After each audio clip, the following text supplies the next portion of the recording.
ఈ పిన్నెల్లి అనేవాడు ఒకడే దాదాపుగా 8 మర్డర్లు, దాడులు, 79 దాడులు, ఎస్సీ బీసీ మైనార్టీల మీద 51 దాడులు అటండి. ఆ 71 దాడుల్లో దీనిలో 8 మంది తెలుగుదేశం కార్యకర్తలను చంపించారట. దీనిలో క్లియర్గా ఉంది ఆ తెలుగుదేశం పార్టీ కార్యకర్తల పేర్లతో సహా. ఇంత క్రూరమైన క్రిమినల్స్ వీళ్ళ చేతికి అధికారం వస్తే అధికారాన్ని దుర్వినియోగం చేసి అమాయక ప్రజలను కూడా చంపించేసే వీళ్ళు ఈ రోజున రాష్ట్రంలో జరుగుతున్న ఎక్కడ ఏ మూలన ఏది జరిగినా దాన్ని తెలుగుదేశం పార్టీకి అంటగట్టే ప్రయత్నం, తెలుగుదేశం పార్టీ పరువు ప్రతిష్టలని భంగం కలిగించే ప్రయత్నం చేస్తున్నారు. దయచేసి ఆంధ్రప్రదేశ్ ప్రజలందరికీ చేతులు జోడించి నేను రిక్వెస్ట్ చేస్తున్నానండి, వీళ్ళ తప్పుడు ప్రచారంలో పడద్దు.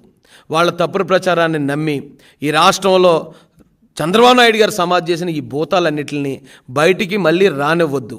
ఆ భూతాలను అక్కడే నాశనం చేయడం ద్వారా ఈ రాష్ట్రానికి మంచి భవిష్యత్తు ఉంటుంది. చంద్రబాబు నాయుడు గారు, లోకేష్ గారు వాళ్ళు నిరంతరం అభివృద్ధి వైపు వాళ్ళ పైన సాగిస్తున్నారు తప్ప ఎక్కడ కక్ష సాధింపులకి లేకపోతే ప్రతీకార దాడులకి వాళ్ళు ప్రోత్సహించట్లే. అలా ప్రోత్సహించేలా ఉంటే ఇదే తెలుగుదేశం పార్టీ మీద దాడి చేసిన ఏ ఒక్కడు ఈ రోజున ప్రాణాలతో భూమి మీద ఉండడు. తల్లి లాంటి మా భువనేశ్వరమ్మని ఎవరైతే అవమానించారో వాడెవ్వడో కూడా ఈ రోజున ఊపిరి పీల్చడం.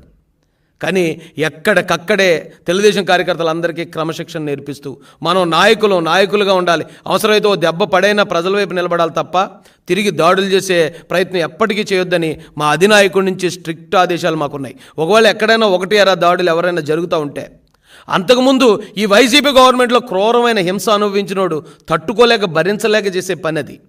దాన్ని తీసుకొచ్చి తెలుగుదేశం పార్టీకి నారా చంద్రబాబు నాయుడు గారికి అంటగట్టే ప్రయత్నాన్ని ఇప్పటికన్నా ఆ సిగ్గులేని ఆ భూతాలు తెలుసుకోవాలని, వాళ్ళకి ఎంత చెప్పినా వాళ్ళకి ఎలాగ సిగ్గు ఉండదు కాబట్టి వాళ్ళు తెలుసుకునే ప్రయత్నం చేయరు కాబట్టి ప్రజలే దీన్ని అర్థం చేసుకోవాల్సిందిగా వీళ్ళ తప్పుడు ప్రచారాల నుంచి ఈ రాష్ట్రాన్ని కాపాడి మన రాష్ట్రాన్ని, మన భావి భారత పౌరుల భవిష్యత్తును కాపాడుకోవాల్సిన అవసరం కూడా మనకే ఉందని తెలియజేస్తూ